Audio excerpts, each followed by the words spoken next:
Okay, so maybe we'll start by saying, so I'm Lizzie Knowlton. I'm Kelly Sola. And I'm Candace Harrington. Okay, so we're meeting today with our group. First, we're going to share a couple of minutes on our physical and cognitive domain. So you want to go first, Lizzie? We can do it maybe in order. Yeah, that sounds good. So we did our presentation, the three of us worked together, so we'll each be presenting a specific part of our presentation. So my part is discussing the problem or the risk. And so as I was looking up about screen time, which was our chosen risk for the age range of 2 to 5-year-olds in low socioeconomic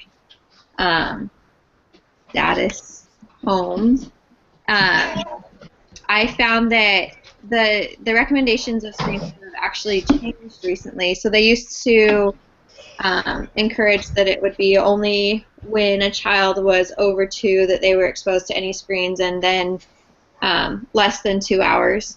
And while the 2 hours has remained the same, I thought it was interesting that they no longer had the under 2 part included in there. And when I looked up a little bit more about it, it just said that the American Pediatric Association, or what is it? The American Academy of Pediatrics said that they felt like it was next to impossible to keep a child from a screen, that they'll have exposure no matter what under 1, and so they felt like their guidelines needed to change to reflect modern society. I felt like that was really interesting, but the guidelines that they did give for all screen time was that the screen time should be educational or quality screen time, and so just letting your child rot out in front of the TV was still highly discouraged. I also found that the current trend in America is that the average child spends 7 hours a day on different electronic devices. So those include television, shows, iPad, video games, phones, apps. Many of them are not educational, despite what we may hope. And so they just really encouraged trying to cut down to 2 or less hours for children, because the risks that are like the physical domain risks that we identified were obesity, sleep deprivation, and unhealthy eating. And I'll talk briefly about each of those and then be done. So obesity is caused because as kids spend higher screen time amounts, they spend lower time being active, and specifically with play that induce sweat or hard breathing. So in one study that I looked at, it showed that 37% of children who had low active play per week, or that 37% of children had low active play, 65% had high screen time or over 2 hours, and 26% had both of these behaviors. And so just the chances of obesity, and as we've seen in our nation, like it's increased. As far as sleep deprivation goes, children typically stay up like a couple extra hours watching TV, but they're waking up at the same time for school, and so they suggested cutting out screen time because it allows the child to go to bed earlier while still getting everything they need to done. And sleep deprivation can cause like developmental delays and cognitive delays, so it goes beyond physical. And then unhealthy eating, it just talked about 2 dimensions of unhealthy eating with screen time. One is kind of mindless eating, that they found that kids eat more in front of the TV screen, which can be a benefit because they found that like if there was a healthy snack out, like the kid ate more of the healthy snack, but if it were unhealthy, the kid also ate more of the unhealthy snack. But overall, it just said that it led to an increased consumption of calories. And then it also talks about how advertising is heavily toward those foods that we would probably wish our children didn't eat, like pizza or hamburgers or candy. So it just talks about as they're exposed to these things, they crave those things, and those are the things they look for in the stores, and so that's what ends up coming into your home. So those were the risks specifically that we identified about screen time. Okay. Cool. Now I will presentation. I talked about intervention and the things that we need to do to intervene when our children, we notice that there's a little bit too much screen time and we see some of those negative side effects. So the first thing that I talked about was choosing mindfully. Like Lizzie was saying, not all good things come out of screen time as far as the shows and everything. So choose mindfully. There are a lot of good shows that are out there that good preschool shows that have real substance. The next thing I talked about was using shows as activities.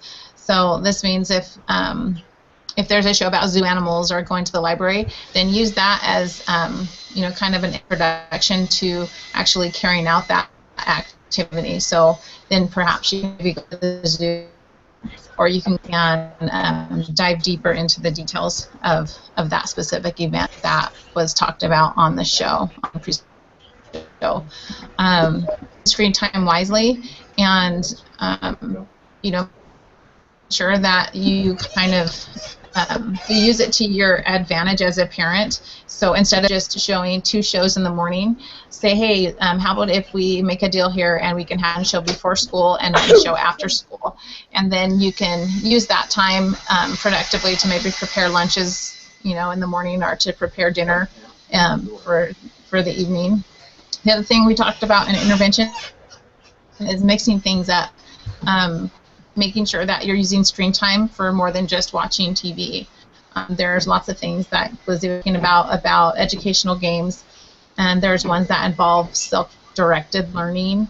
You can use, cell phones, iPads, leapfrogs, laptops, desktop computers. All of those things have some hands-on learning that can be great for preschoolers. The next thing we talked about was sometimes we just get kind of sucked into TV land because just one show repeats after another show after another show. So if you, as a family, are choose your kind of mark them on the calendar, set them to your DVR, and you watch just that TV show for that specific time that you've marked on your calendar, and then as soon as that show is done, you turn off the TV. So that can kind of help to moderate and not just get sucked into that TV land zone.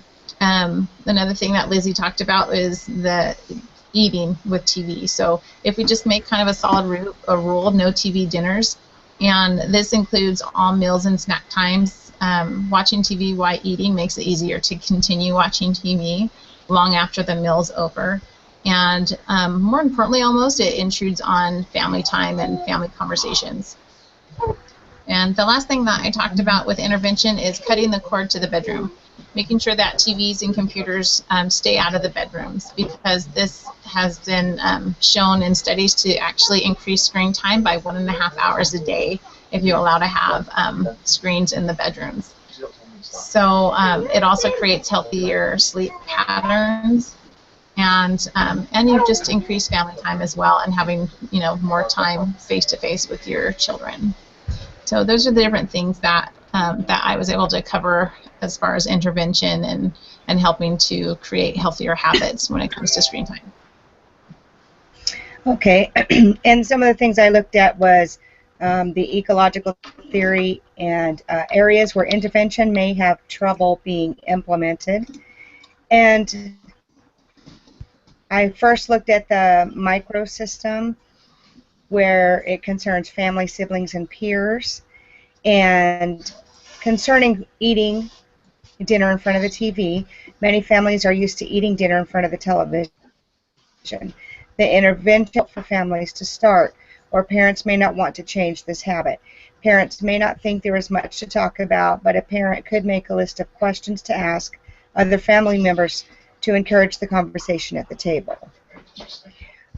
Because it is such a habit, it is difficult to change, but you can I also looked at the microsystem again with the television in the bedroom, and it says many young children go to bed while watching TV.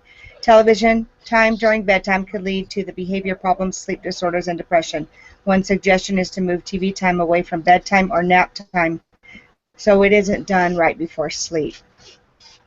And I also looked at the exosystem, which concerns the extended family, neighborhoods, mass media, school board. It suggested using screen time to jump into another activity as a great intervention, but however, some problems may be located far away. Parents may not have access or the ability to visit places located too far away. Parents might be able to utilize a park or a trail in their community. A parent might need to come up with another plan instead of visiting a place. Here are some ideas to reduce screen time. Act out stories or skits, do crafts, play music, puzzle time, have them help you, or surprise them with a box or bag of activities they can do. I found that it is interesting how the exosystem, microsystem, and macrosystem actually has an effect on the interventions that we choose, because our society is a part of the things that we can do. And that is the end of what we did for our presentation, our physical intervention presentation. So next we're going to go ahead and move into sharing the research that we did for the social emotional intervention. And Lizzie, did you want to start? Yeah, that sounds great. Is that okay? So the topic that I picked was the effect of early daycare on children. So I thought first I'd give like a little bit of background, and then I'd delve more into the interventions. So the effects that I was able to find through different studies and different sites listed that entry into child care before the age of 1 and continued and excessive child care throughout early childhood years are associated with less social competence and cooperation, more problem behaviors, negative moods, aggression, and conflict. And these social, emotional, developmental delays or issues can persist throughout early childhood and into adolescence. The effective hours spent in non-maternal care prior to kindergarten is comparable to the effect of poverty in predicting behavioral problems. And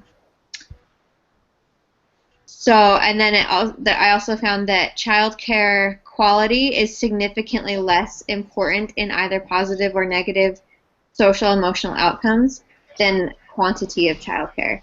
So some of the studies that I was looking at, they've started throwing around the statistic of 10 hours a week.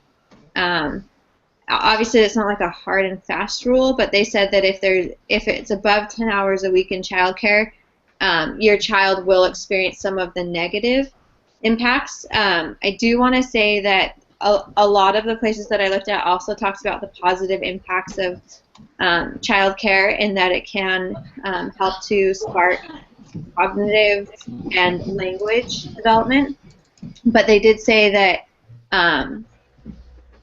these same benefits can be seen at home if the caretaker makes a concerted effort. So I just thought I'd put that in there. And then children who had experienced a lot of non-relative child care at age 15 reported more risk-taking behaviors, impulsivity, alcohol and tobacco and other drug use, and behaving in ways that threaten safety and not being able to control impulses appropriately. Attachment insecurity is associated with negative social behavioral outcomes across development, and children who do not establish secure attachments in their relationship with their mothers are more likely to experience social withdrawal, depression, and anxiety. And it's not always the case that attachment insecurity happens when a child goes to child care, but they have seen increased chances of that happening depending on the amount of time a child spends there. So it's not necessarily like correlated, but or like it's not always the case, but that can be an effect. So, and then 7 out of 10 mothers with children under 18 are in the labor force. Since 1975, the amount of working mothers has increased by 50%, and the amount of working mothers who have young children has increased by 75%. 1 in 4 children go to daycare. 16% of babies under 1 are in center-based child care, and that number increases to 26% for children between ages 1 and 2. And they also found that the good effects, so like the language development that I was talking about and cognitive development that they found can be sparked by child care, is less pronounced the more educated and well-off the parents are. So the positives as you go up in socioeconomic status actually become like less pronounced, and the negatives become more pronounced. And lastly, researchers for the National Institute of Child Care and Human Development have been running a study since 1991 on children in different circumstances. Some have been put in child care, some have stayed at home, some have been in like mixed situations. But they found that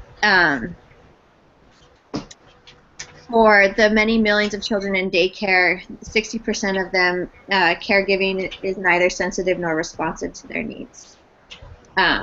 So as far as intervention, this is obviously like a really tough matter to get intervention into because it's something that's kind of widespread, and there's so many facets of it. So some things that I looked into were, so in daycare in Norway is the norm. Both parents, the way that their economy is set up, both parents have to work in order to support their family, and kids enter at 1. And they have few, if any, social problems from entering the daycare system. And they think that that's because of the way that their daycares are set up as far as education and child sensitivity, and as well as there's an increased wage for child care workers. Here in America, they make less than janitors or amusement park attendants. In other countries, they're more highly paid, so there's like a higher ratio. So we could look into implementing something like that. I know that, national child care has been something that's been thrown around in the government recently with Obama. He mentioned it. So that as they look forward, that could be something that they look into. They also talked about how full-time work in the first year by white non-Hispanic mothers was associated with poor cognitive development in their kids through 1st grade. And so I think the most logical intervention would be if you don't need to work while your child is young, that's going to be the best path for them, as hard as it can be to hear, or else making sure that they have arrangements, like familial arrangements are often the best because the child is still getting sensitively taken care of, and they, as long as you're making sure the cognitive aspects are still there, then that can be a wise intervention. And then lastly,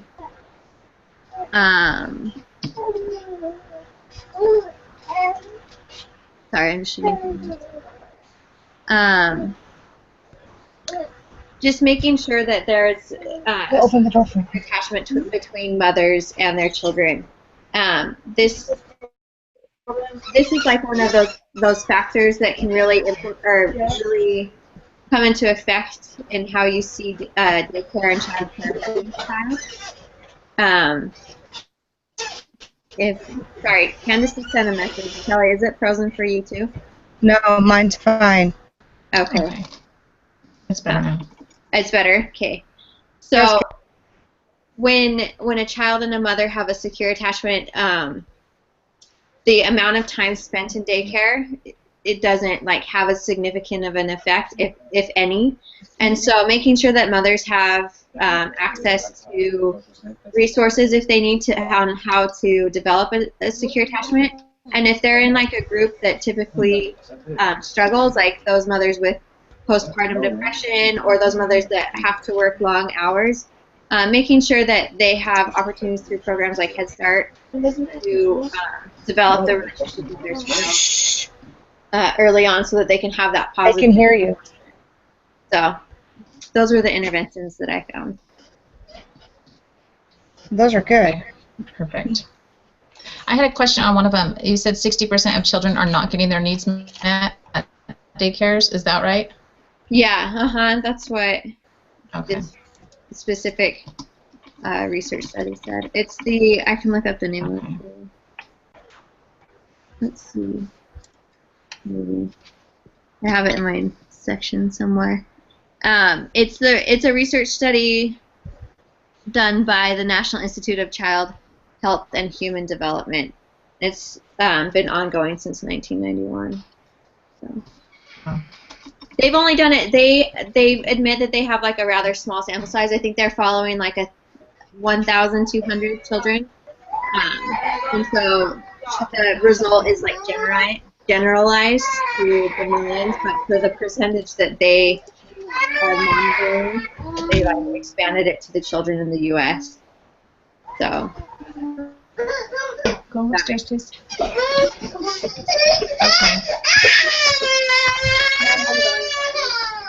Okay. All right. Okay. Candace, Do you want me to go now? That's fine. That's Okay. fine.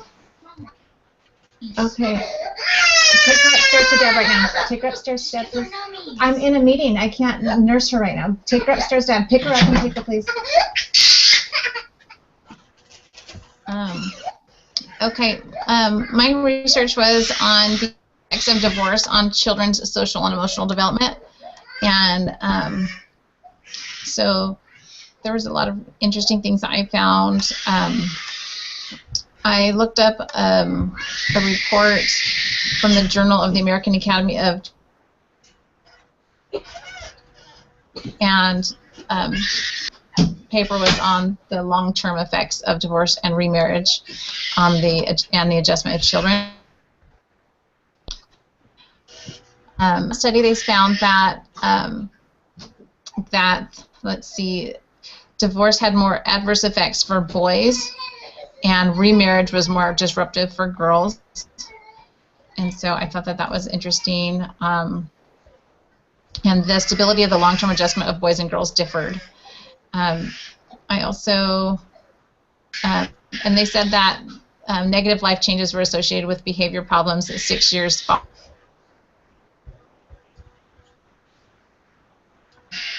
by the Journal of the American Academy of Child and Adolescent Psychiatry. This article was called Children's Adjustment in Conflicted Marriage and Divorce, a Decade Review of Research. It said that while children of divorced parents have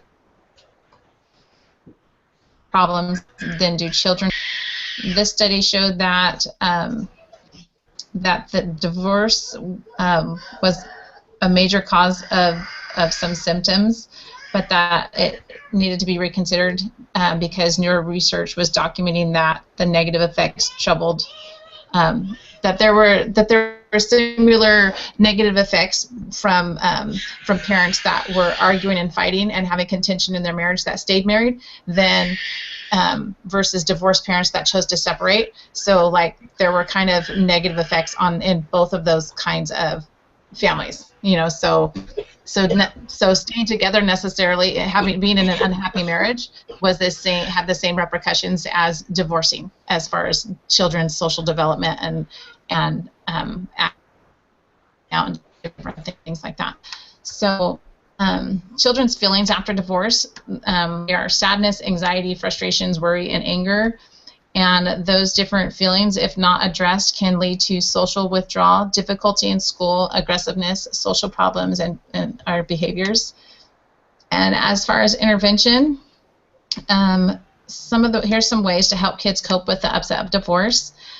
One was to encourage honesty, help them put their feelings into words, legitimize their feelings, like validate their feelings, offer support. And then it said that as a parent, you need to make sure that you're keeping yourself healthy. And to also get help from a professional therapist if your child is needing some help and someone to talk to help them get more coping skills, that needs to be an option. She's screaming her head off. For parents,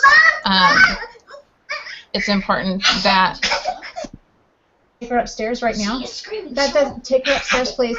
All the way to Dad. Take her all the way to Dad. Sorry. Parents that needed to allow their children to talk about their feelings, reassure the children of the parents' love for them, reassure the children that the divorce was not their fault. Make sure to keep the hostility or anger for the ex out of sight of your children. Confine negativity and blame to private therapy sessions or conversations with friends outside of the home. You're crazy. So if you don't, and so to make sure that you're not saying mean things about your spouse in front of your children, that can be very unhealthy for your children. And then minimize the disruptions to kids' daily routines, if at all possible. Keep that the same, and keep each parent involved in the kids' lives. So those were all of the things that I was able to find in the research dealing with children of divorce. Okay, that's cool. It's kind of interesting because I'm going to have to step away for a second. I'll be right back. No worries. Okay. Okay, should I go ahead and start or wait? You can finish your thought and then you can start, I think. Hers was interesting because I was a child of divorce, and unfortunately I'm divorced now, so it's interesting it's pretty much true. Yeah. All the risks are there. It's terrible. Yeah. So I remember, so my parents are also divorced, and so I felt great trepidation entering into marriage as well. So. Yes, and see, I made poor marriage choice. So I'm fulfilling the statistics. So don't do that. Work it out. Communicate. Sounds It's the good. best thing. But there were other issues, like drug use and stuff like that you can't battle, Yeah. So you get to a certain point, if the other person's not willing to try or change or do anything, it doesn't work well. Yeah. So that's sad. That's kind of my mom's situation. Yeah. Yeah. So just lots of things that are kind of Real life, though. I guess you never would anticipate getting married, or when you were getting married, that they'd be issues, but yeah, Right. You don't. kind of comes up. Sometimes it does. Yeah, I was really young, and I didn't know he was going to turn to what he did. I'm not sure he was thinking, oh, I'm going to be addicted to drugs pretty soon, So it was really interesting to see. Okay. Personal thoughts on divorce, because I'm a child of divorce, and she is too, and yours was interesting. Yeah, so am I. So that's okay. Oh, are you? Okay. Wow. Yeah. So Okay, that's why I was interested. I'm always interested in those studies because there's so much that we can relate to on that, Yeah. Oh, yes. I got a whole book I can write. So I'm going to go ahead and share what mine was. My research. It's funny, I was so busy finding interventions, I'm like, wait, did I clearly identify the risks? So I chose the risk of discouragement, and that was in children with special needs or delays in their learning or in their physical ability, or with any part of their development. When the children, discouragement was common in the two interviews that I did, and then some of the risks because of the discouragement are a low self-esteem, social withdrawal, social problems to go with that, and then some fall behind in either schoolwork or even further behind in development with attitudes of, with a discouragement, not thinking they can have the ability to do things. So I chose, mostly I just chose for my interventions, they were pretty simple. I did one for, actually I did two for ages 2 to 5. I split mine up into the different ages. And one was the Encourage the Can-Do Spirit, and it came from Parent Magazine. And basically, it discussed how you should cheer for your child's work ethic, not necessarily say you're the best athlete or things like that that really kind of give you that false hope. So we should cheer for what they're doing or how hard they're trying, or the fact that they didn't give up and they continued anyway. So I really like that, because when you have a child who's discouraged, which is one of the reasons I picked this one, it's very difficult at times to try to help them not be discouraged. So I think we need to stick to the real stuff. And even if they didn't do so good, we can always find something positive and teach them that they're okay and you've done a good job, even though it wasn't the best or so-and-so won or whatever it is. It talked about our job is to gently lengthen the amount of time your child is willing to stick with a challenging task. So that's kind of the whole goal with the Encourage the Can-Do Spirit. Another one for ages 2 to 5 was to be a guide. And you want to actually teach the child what to do and not set them up for a task that maybe they don't know how to do yet. So it used the example of putting on a jacket or socks for a 3-year-old, that you can just say, hey, go put on your socks, but if they haven't really learned or if they have some developmental delays, it may be a little tougher than for other children. So it suggested to make sure you set aside pressure-free time to share those skills and then give plenty of time to practice those skills. And then the other thing you want to do is model for the kids too as you're a guide and point out the joys and teach them, of course, as we do this, we teach them self-reliance. And then for discouragement in ages 6 to 11, it was really interesting. This was on actually Johns Hopkins School of Education. Might have said that wrong. And it was called Special Friend, and it was actually a study that was done where, I might just need to read this. One of the most successful programs was with a primary intervention project that was targeted at-risk kindergarten through 3rd graders. The program was designed to proactively intervene in very positive instead of punitive actions. Students that displayed at-risk behaviors, such as aggression or emotional withdrawal, were assigned a special friend. And this was a paraprofessional who was trained in positive therapeutic strategies. So with whom they met in a room for 30 to 40 minutes weekly. Utilizing techniques of play therapy, the child determined the agenda, developed a trusting relationship, and experienced no interference or judgment from the adult. The positive documented effects of honoring this step often occurring within 3 to 12 weeks of therapy. So I thought this one was really great for this age because it really targeted the at-risk kids, and even if the children did not have anyone positive at home or anyone positive at school, by pulling them out and putting them with this special friend, they actually turned around and became less aggressive and started working with their teachers in a brief period of time. Usually within 12 weeks they had changed their behavior. So I was really interested to see that one. And let's see, I think that's pretty much what I've got for my interventions. That's what, yeah, that's all I did for mine.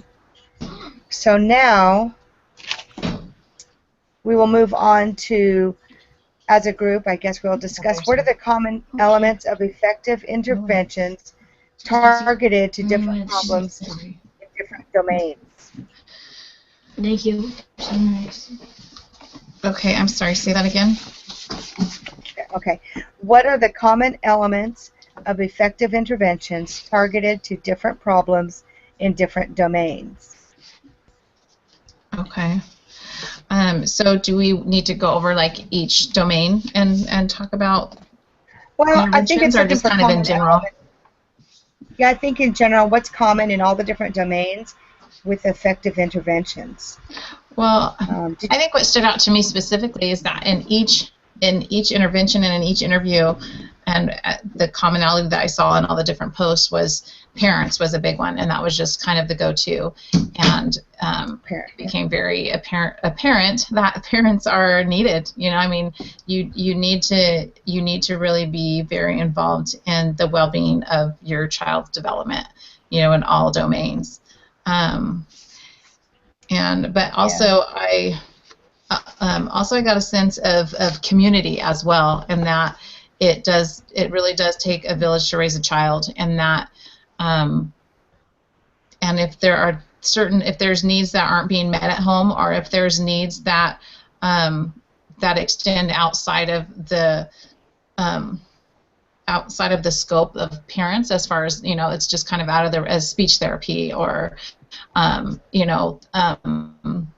different things like that, where as a parent you need to know kind of what your limits are, and that, okay, this goes beyond my scope of my parenting skills, and I need to reach out and get these concerns addressed by someone else who is specialized in that field or in that specific, you know, challenge. So that's another thing that I noticed as well, is that it takes more than parents to raise a healthy child in all three of these different domains. It really just takes a community, from peers to friends to, you know, church leaders, role models, you know, resources. So I don't know. The go-to was parents, but there's so many different levels. It has to go deeper than that sometimes to raise children. I don't know. That's kind of what I felt about it. Yeah, that's what I feel like the biggest thing that I pulled out of it too was that parents really are like the first, I guess, gate to cross through to identifying any sort of delay. It just seems like parents, if they're involved and loving and caring, they recognize, as difficult as it may be, like they can recognize that their child is struggling in a certain area, or maybe that their child is being bullied, or and they can start working on things in the home. But as you said, Candace, like sometimes it requires going beyond. And another thing that I think someone on one of my posts this week talked about, they were like, well, I feel like it's really important to get like a specialist involved, or like they often have a better idea. And I was like, yeah, I agree with that. Like they are trained to deal with these things. But I do think that parents still have like that first sense of, because I've had several friends who have had kids that have had, I mean, even just like sicknesses, that they were like, something is not right, and they took their child into like the ER, and they kept getting turned away, and then they like finally took him into like another place, and the child had RSV and had to like be, you know, like in the hospital. By that point it had progressed to a point where it was like really bad. And so that's just like one small example of like sometimes the specialists don't catch things that the parents know are going on still. So I think that like always like parents need to be really involved in like the diagnosis. I think that there are some parents that might take it too far. There's just extremes on either side, but like parents need to be involved so that they can be an advocate for their child with the specialists that they may need to go to, as well as an advocate in the other areas that they may, like in school, you know, like if their child's being bullied, they need to be able to approach the other child's parents, or they need to be able to approach the teacher or the school administrator and be able to talk to them on those levels and just be aware of what their child is going through. So.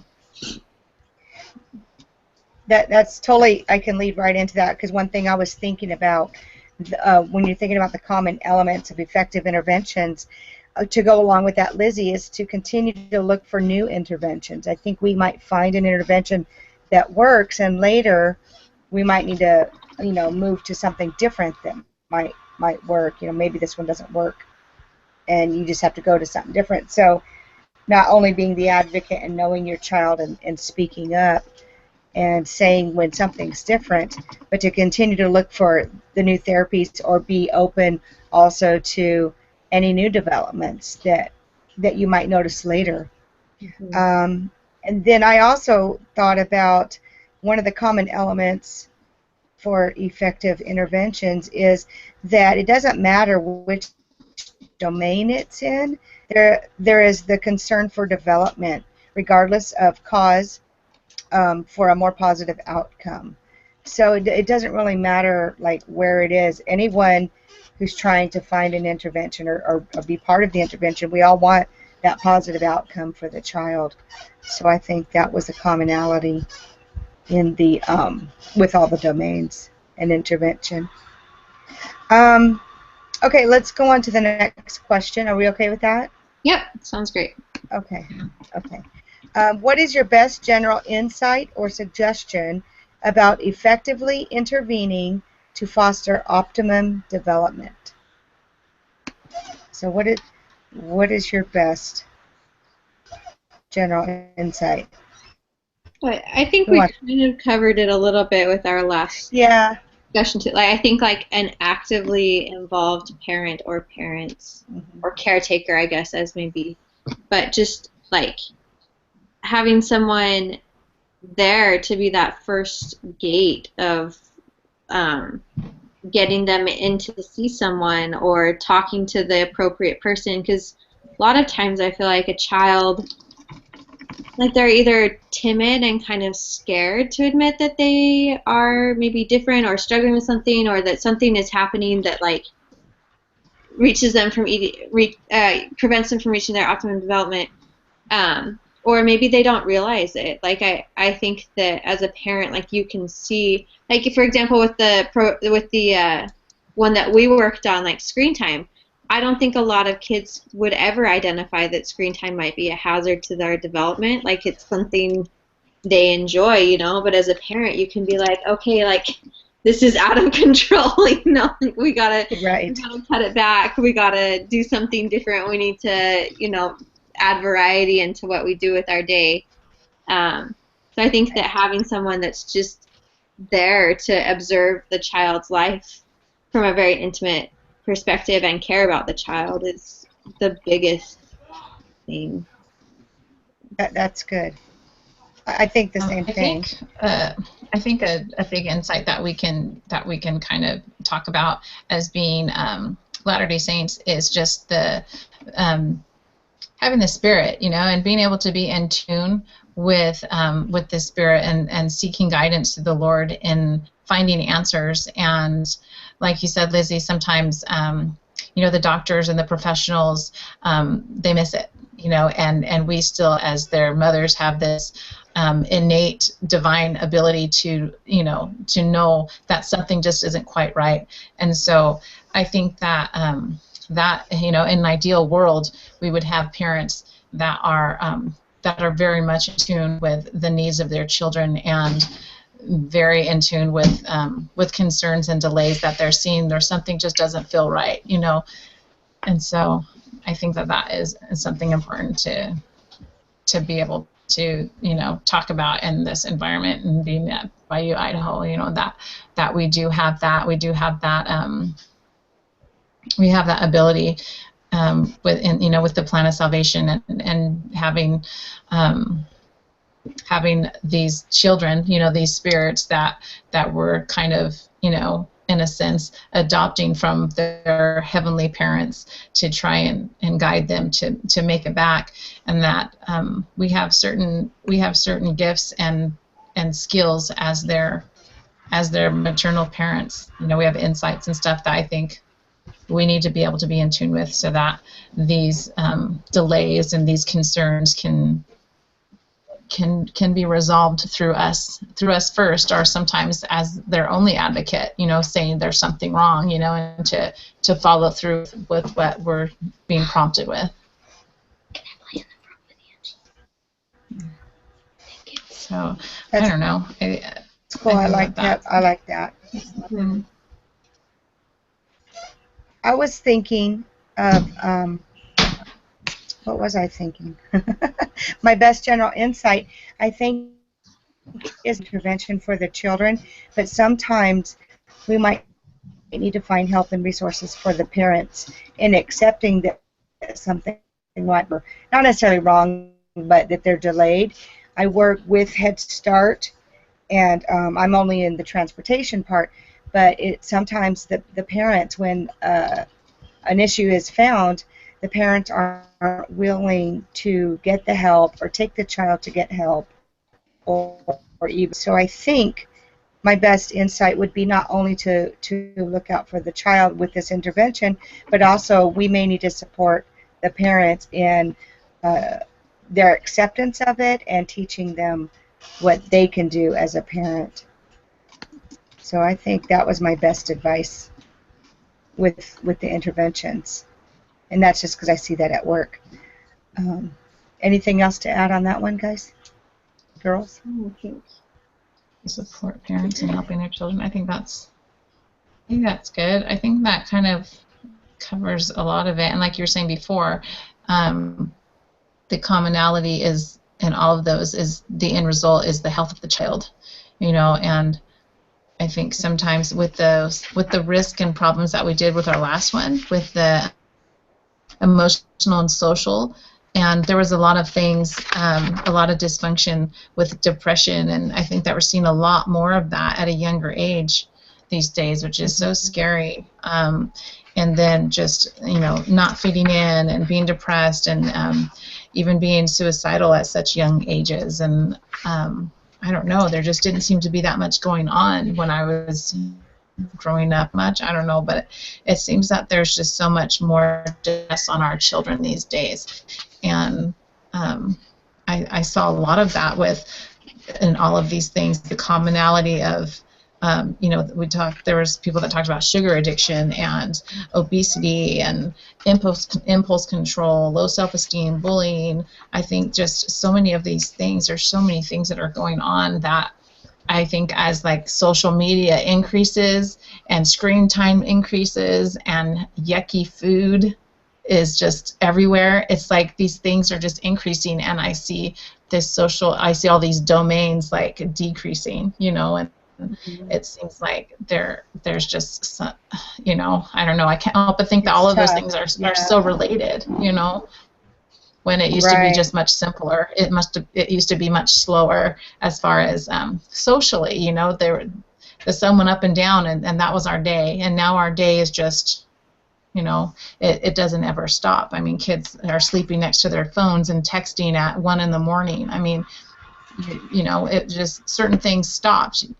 So I don't know. I just think that there's a lot of social ramifications and a lot of things that are being affected by the world that we live in now with all of the social things, media things.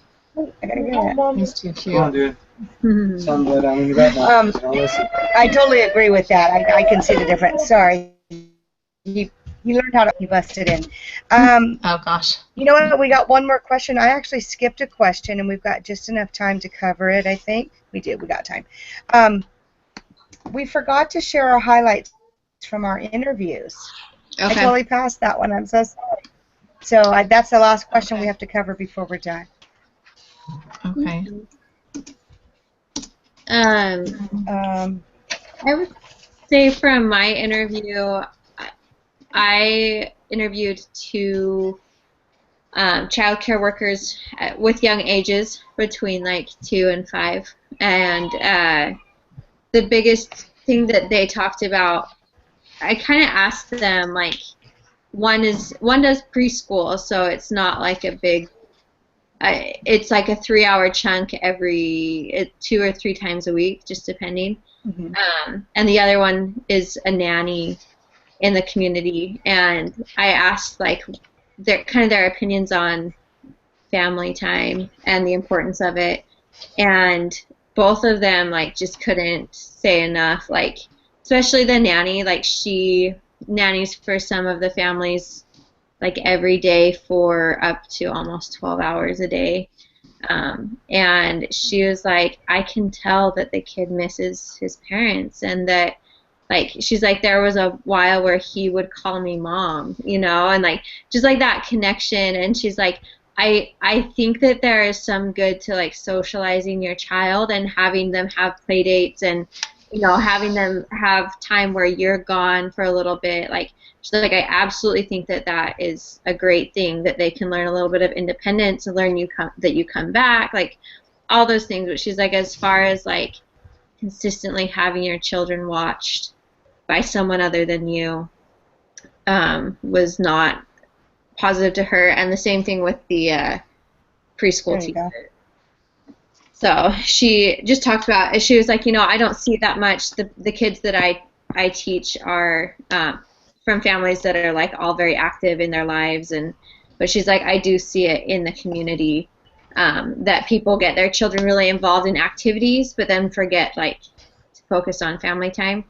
And so I just think kind of going along with the things that we've been talking about, like from the mouths of two people that are working with that group and population, that it is something that's really important.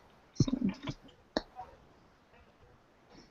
I was a nanny for a while. That was a job that I had for a long time, and it was really sad when you develop more of a bond with the kids than it seemed the parents did, and when the parents would leave and they wouldn't be sad, but then when I would leave they would be screaming and crying and reaching for me, and it was really heartbreaking to see that there was a lack of attachment, and you know what we've studied, that can be really damaging for these different domains, and not having that parent-child attachment, you know. So I can totally relate to what your friend was saying with that. What were some of the highlights on your interviews, Candace? One that I remember was I interviewed a good friend of mine who had a daughter with some social delays, and we were talking about the age from 6 to 11, and she said that homework, and just, she remembers that time frame and just being like a homework battle, you know, like her daughter would just cry and scream, and it was just, there was such academic frustration for her and her child, and you know, not being able to grasp certain concepts and having some cognitive delays, and I can relate to some of that as well with having boys with ADHD and having difficulties with their focusing, and so I don't know, I remember that interview in particular, and talking about some interventions and how to help with that, and the whole, you know, medication battle, and she tried different medications that ended up being more harmful to her daughter, and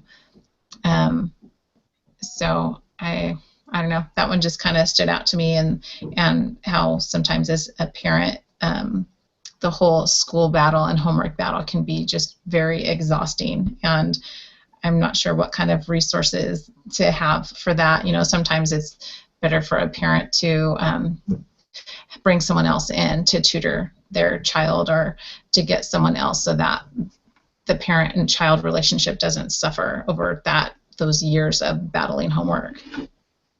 So I don't know, that one kind of stood out to me.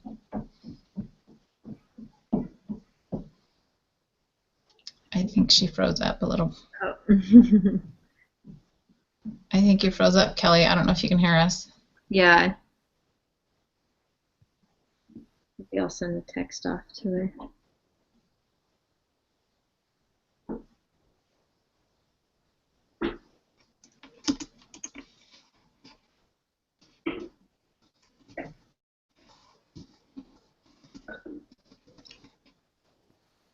Oh no, she's gone.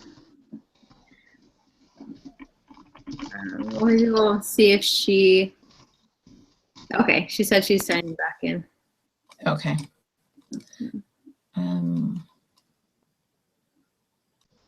All right.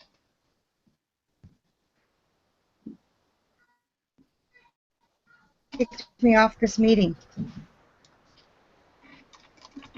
Wait, are you You're here. back? Yep, you're back. Yes. Okay.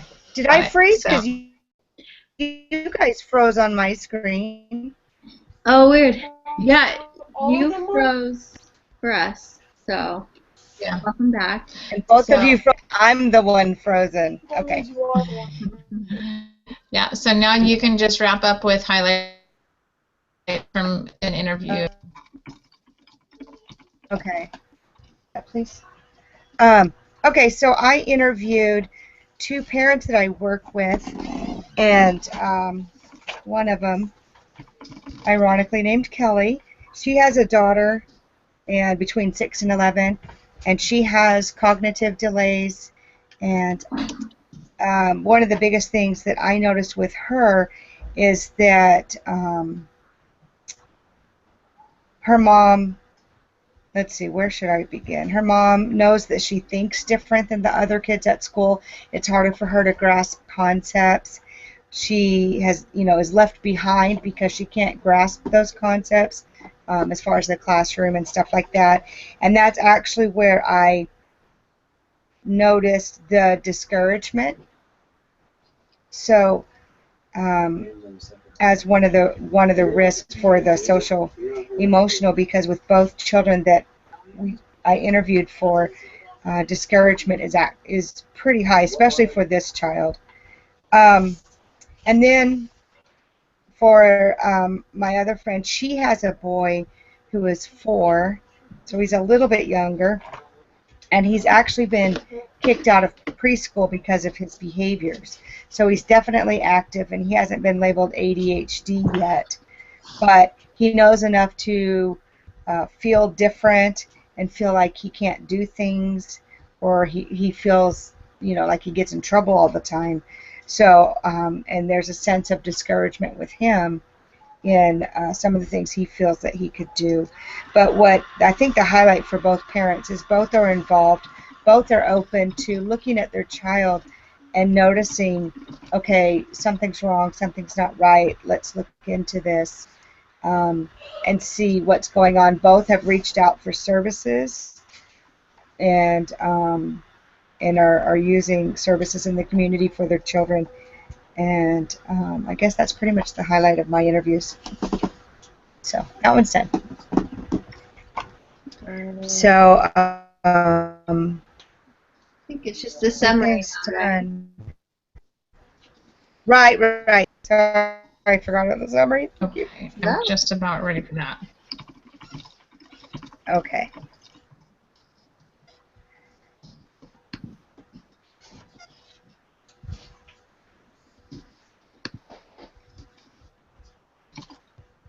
We'll tell them 5 minutes, okay? Okay. We'll tell them 5 minutes. Okay. So to summarize, Are you? Yeah, but I'm on the other internet. to summarize our meeting,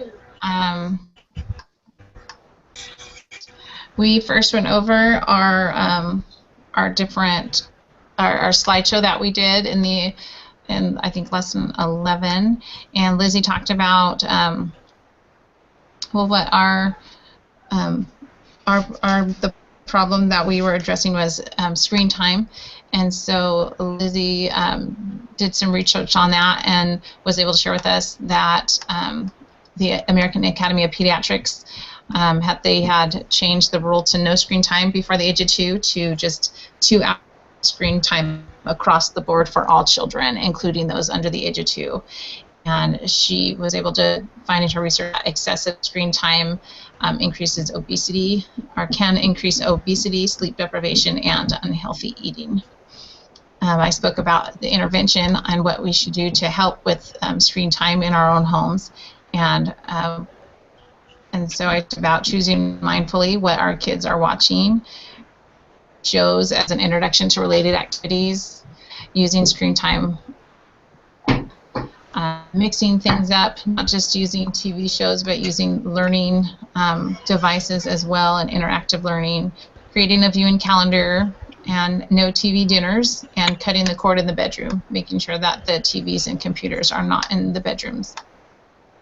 And Kelly talked about the ecological theories and areas where families, and she discussed how culturally family time might be something where, or a tradition where watching and eating dinner together is something that is just kind of a family tradition or a cultural thing, and so sometimes that might be difficult to break that pattern, or it might be maybe more damaging to break that pattern.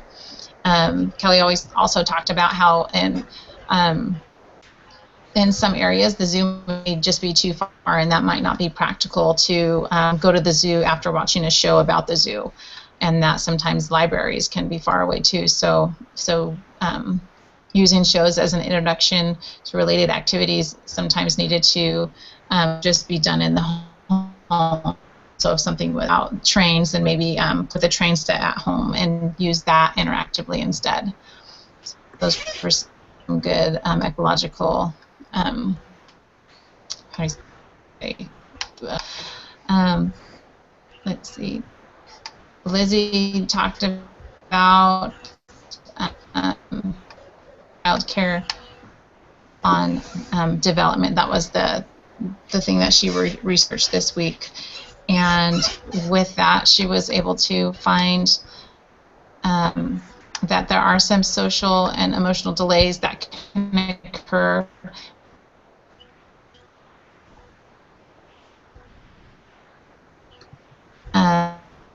where they exhibited aggression and negative moods, behavioral problems, less social competence, and some of these negative effects remain throughout childhood and adolescence. There were some social withdrawals or depression, anxiety, acting out, lack of impulse control, and the child-to-mother attachment wasn't as strongly developed as it needed to be. So there were some attachment insecurities that children that were in daycare for a long amount of hours can require. And these are all risks that weren't, guaranteed to happen with every single child in daycare, but these were things that could happen. There was an increased chance when a child spends many hours in daycare at a young age. And she found out that the amount of working mothers has increased by 50%. She also discovered that there were some good effects, that there were some cognitive development benefits of children that were in daycare at a young age. But she also found out that 60% of children are not getting their needs met at daycares, which is kind of a scary average if you think about that.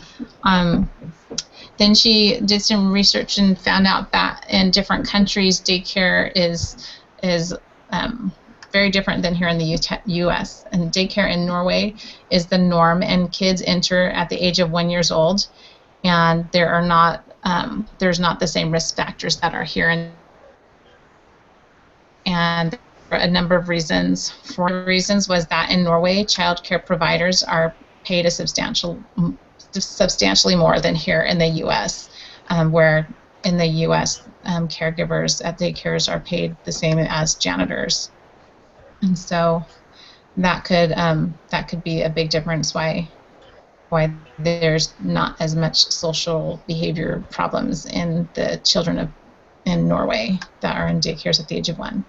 And so as far as intervention, Lizzie talked about how important it is that if you don't have to work when your kids are young, that would be the best option for the optimal health of your child.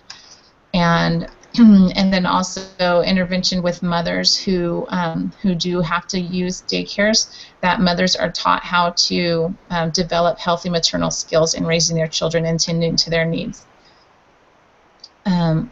I did my research this week on children's feelings after divorce and how to help children with that.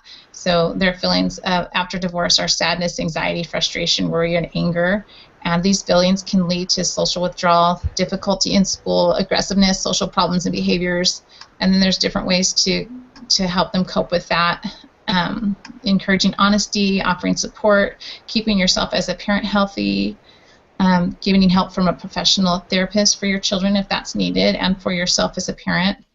And then parents also need to make sure that each parent is involved in their kids' lives, minimize the disruptions to the kids' schedule, their daily schedules and routines. And as parents, making sure that you're not, trash talking in front of your kids about the ex, or placing blame and talking out loud in a negative way about your ex, which is their father or mother. That you need to make sure that you're keeping that private in therapy sessions or with conversations with your friends outside of the home. And it's important that you reassure the children of your love for them, and that they are not the cause of the divorce, that it was not their fault, and that you need to allow children to talk about their feelings with you.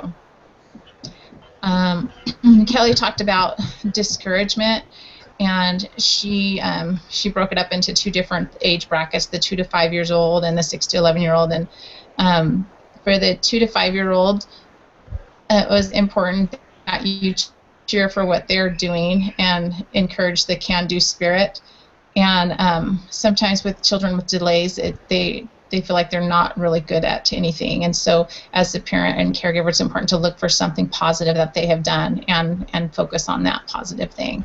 Being a guide and teaching a child what to do, and how important it is to not overwhelm them with tasks that are too challenging for them, and to set aside some pressure-free time and be a role model for them. For the 6 and 11-year-olds, she spoke a little bit about a study that was done and giving children in this age bracket a special friend, and in this study it was they could see that the children's attitude towards discouragement was completely changed when they had like their own little special friend. So that was what she talked about with discouragement, what Kelly shared with us. Then we talked about commonalities of the interventions within all the domains. And Lizzie talked about how how she noticed that parents need to be the go-to, that they were kind of the number one, and that they needed to be kind of that gateway that we went through, like to get help for their children. And ideally that they should be in tune with their child's needs and know if something is off or something is delayed. And then I spoke a little bit about how it takes a village to raise a child, and that sometimes there are some things that are beyond the scope of a parent's abilities or knowledge, and that professionals are needed in some situations.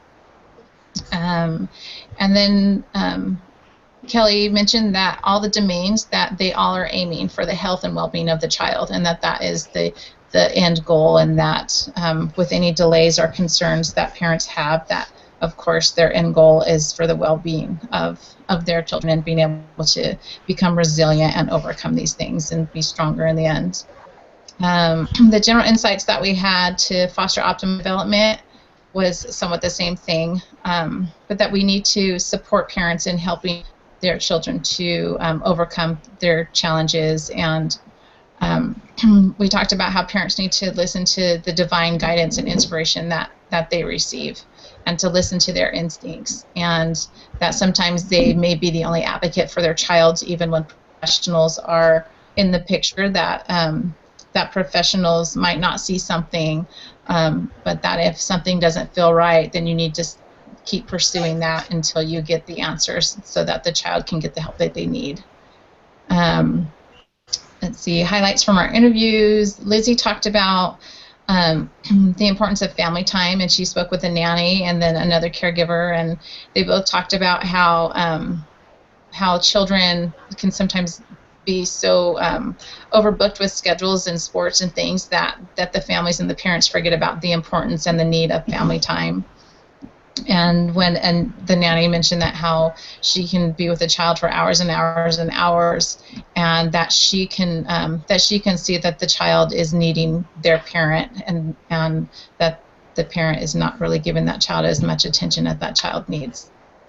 I talked about academic frustrations and an interview that I had kids between the age of 6 to 11, and with children who have cognitive delays, how this can be a huge struggle, and that with intervention sometimes it might be a good idea to get a tutor or to get another friend outside of the home so that the parent-child relationship isn't damaged because of that ongoing battle of homework and academic frustrations. Kelly talked about her interview with her coworkers about cognitive delays, and 2 children that they spoke about. One child who was really active and had a hard time kind of staying out of trouble at school, and then another child who had a difficult time socially fitting in, who had some cognitive delays that became very discouraged. And she said that that both parents were very involved in trying to help their children cope with the challenges that they were going through, and that Kelly could see that was a part of through the hard time was how much involvement their parents had with their situations. So that sums up our meeting and everything that we went over. So I think that's it. Did we cover our time? Yeah, we did. All right, I'll go ahead and start the broadcast.